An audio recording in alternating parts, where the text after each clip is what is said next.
Hi guys, good morning, good afternoon, good evening, wherever you are in the world. Thank you for joining me on this video. I'm coming to you from Arizona. Not so sunny today, a little bit miserable, a little bit bleak, a little bit wet, but most of the time we have sun and it's warm and wonderful. So I'm still in an upbeat, happy mood and hopefully you are too. Today I want to talk about trauma. And when I say trauma, I mean psychological trauma, which is caused by past behavioural issues, past experiences where people may have been in a situation where they've been abused, where they've been beaten, where they've been shot, where they've been stabbed, where they've had negative emotions, developmental trauma, i.e. childhood trauma that was never resolved. So it's really all about the psychological trauma that has not been resolved. Now, one of the reasons why I wanted to talk about this today is because a lot of my patients do experience trauma throughout their journey and throughout their experience of living with a neurocognitive disorder. Recent research has shown that a negative experience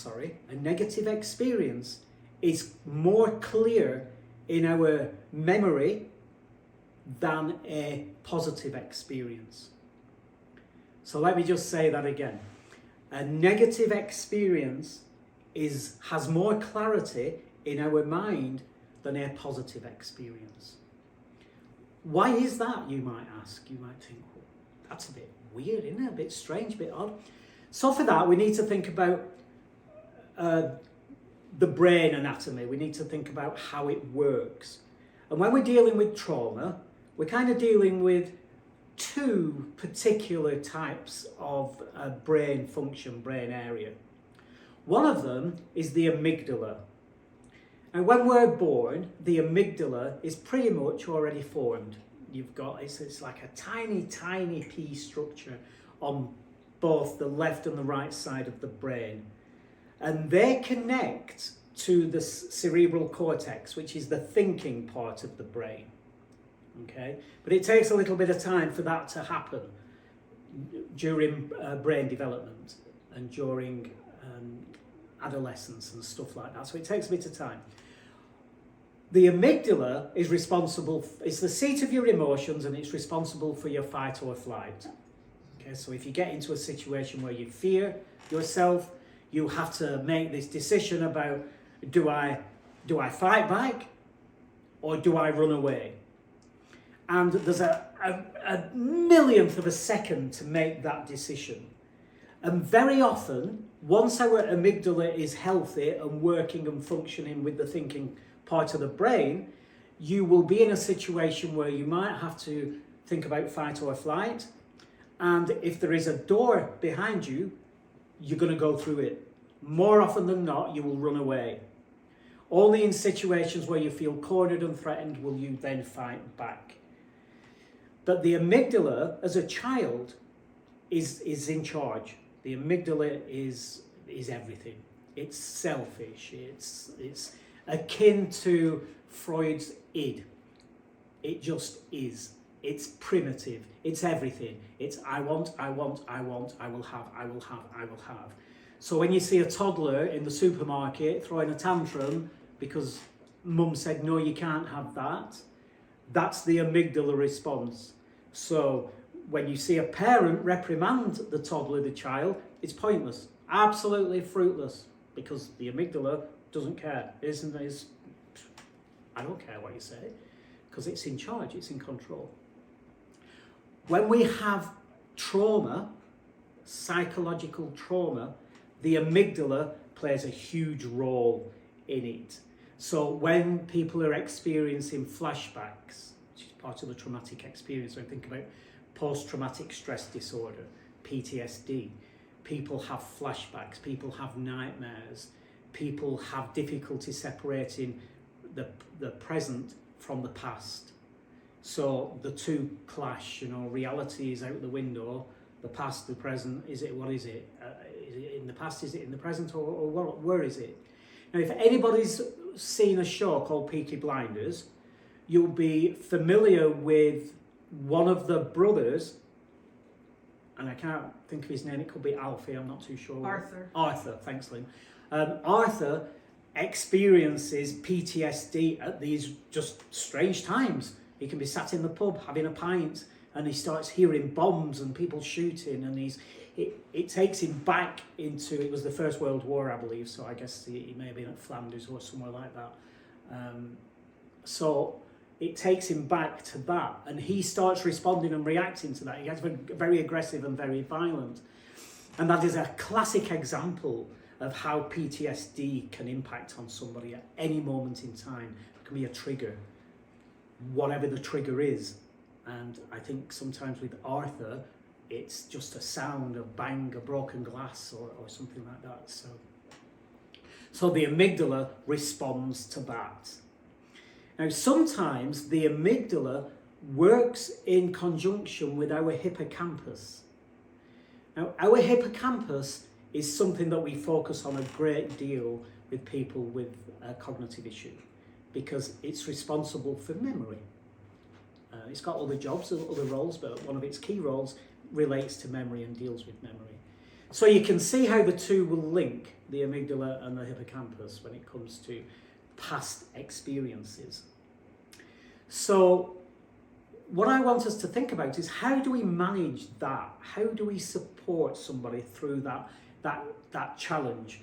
Because very often people living with a neurocognitive or a neurological disorder may start to experience, and very often do, when I say may, I'm going to change that to very often do, express behaviours linked to either developmental trauma, which is all about the trauma experienced as a child that was never resolved, or PTSD from adult life.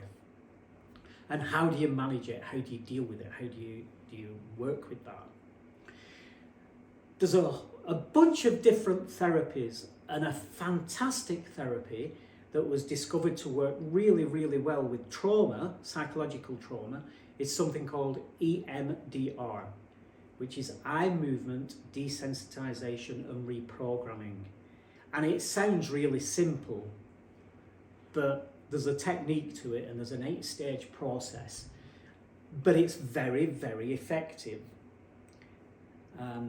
So that's one of the tools that we use, one of the tools that I, as a clinical dementia specialist practicing neuropsychotherapy, that's one of the tools that I use. The second tool can be cognitive behaviour therapy. That's very useful as well, and cognitive behaviour therapy helps people rewire their thought processes. So imagine you're rewiring your home. All your wiring is done, it's broken, it's not good anymore, it has to be replaced, so you rewire the whole thing, and that is a similar process. That's what cognitive behaviour therapy does. Rewires your thought processes, take you from a negative to a positive, puts you in control. And this is the key word here for any kind of work in trauma, is about empowerment. And it's about really controlling your belief system. So the ABC of CBT, activating event, belief, consequence. The activating event is something we can't do anything about. It's happened. Okay, it's in the past, happened, can't change it. What we can do from that is learn from it. And as we learn from it, it taps into our belief system. And it's our belief system that we can change. And we can change that as part of the CBT process. And then we have the C, the consequence. We can have a positive one or we can have a negative one. Of course, we're looking for a positive one. So using those two things is really, really useful. The third modality that I use is hypnotherapy and hypnopsychotherapy. Very, very powerful tools to use for managing lots of different situations and circumstances. And clinical hypnosis is a very, very powerful tool, and it's one of the things that I've trained a number of people around the world to use, so they also incorporate it into their work as therapists. So they may use EMDR, they may use hypnotherapy, hypnopsychotherapy, they may use CBT, and they may use a whole bunch of other modalities, because there are other things as well that people use. But these are the three things that I use, and these are the three things I find comfortable with and successful outcomes with as well. So that's a little bit about trauma, and if you're experiencing it, if you get to a point where your trauma becomes unmanageable, please seek help.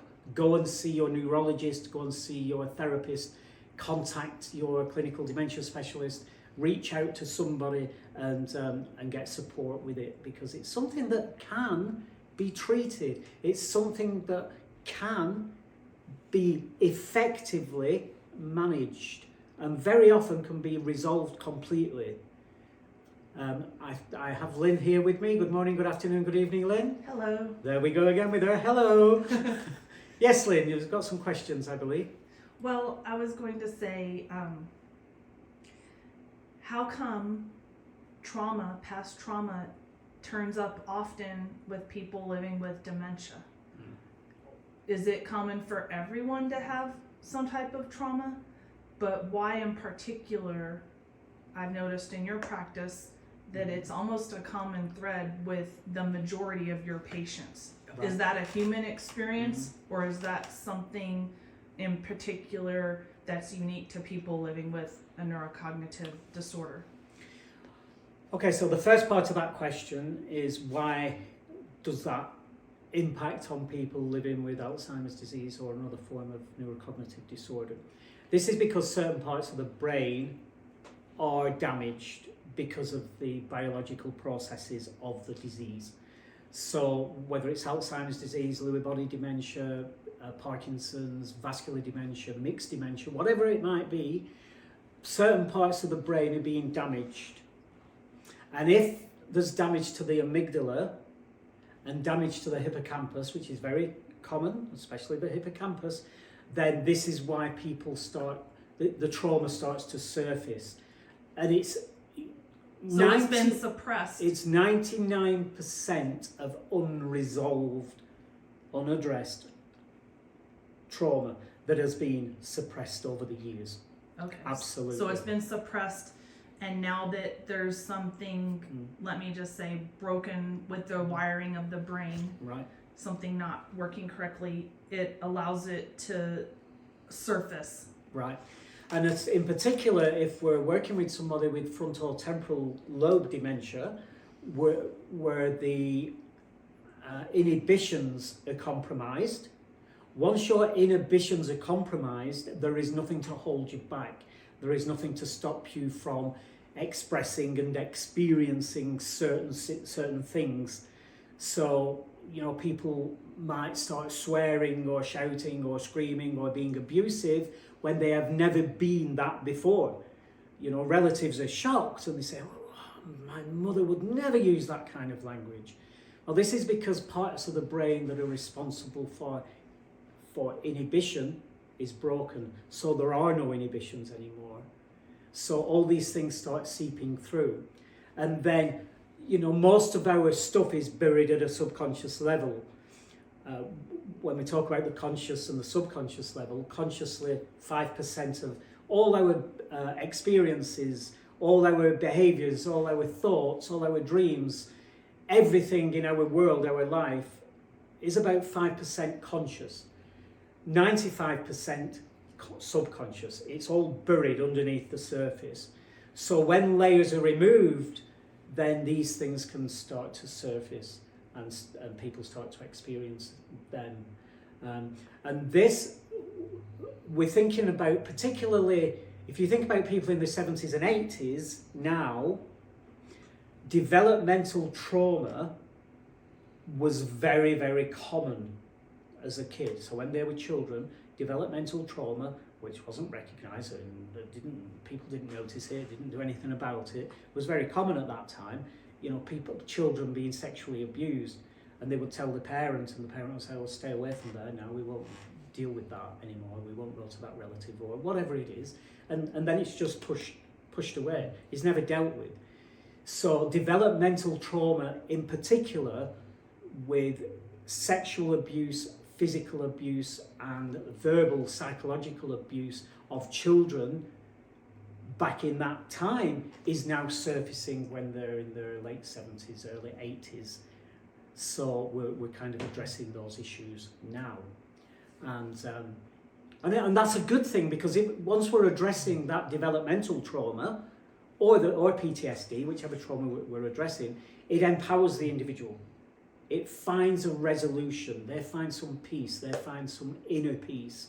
And that means that managing the symptoms of their cognitive disorder, which, as we know, is driven by fear and anxiety, becomes much easier. So the fear and the anxiety can be suppressed. It can be put back where it needs to be, which is in our feet. We need it. We have anxiety. We have anger. We have to have it.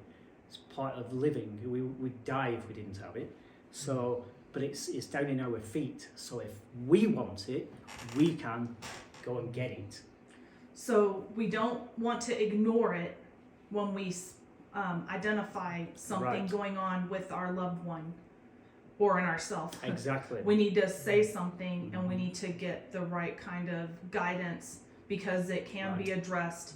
You can live through it, work through it, Yep. and you can have a better quality of life. It doesn't have to be something that brings everyone down, Right. Exactly. that stops you from being as happy as you can be. Right, and in my practice, we use the Nightingale triangle, the trauma, for distinguishing trauma. We have a specific triangle of therapy that we use for that. You go to the website, drdanielnightingale.com, you can find out more about that. You go to Psychology Today and look at my profile, you can find out more about that as well. But absolutely, as Lynn says, once these things start to surface, get help. Go get help. Seek help. Speak to your neurologist, speak to your therapist, speak to your primary, speak to somebody, reach out to somebody and get the correct support. Any questions you have for me, you can contact me on this YouTube channel. You can follow me on Instagram, Facebook, and you can contact me through any of those platforms.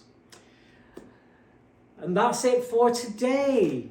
So thank you for joining me. That has been useful. I know it has, and I know you're going to find some benefit in it. So just before I go, guys, I want you to remember and say with me, dump the soda. Have a great week.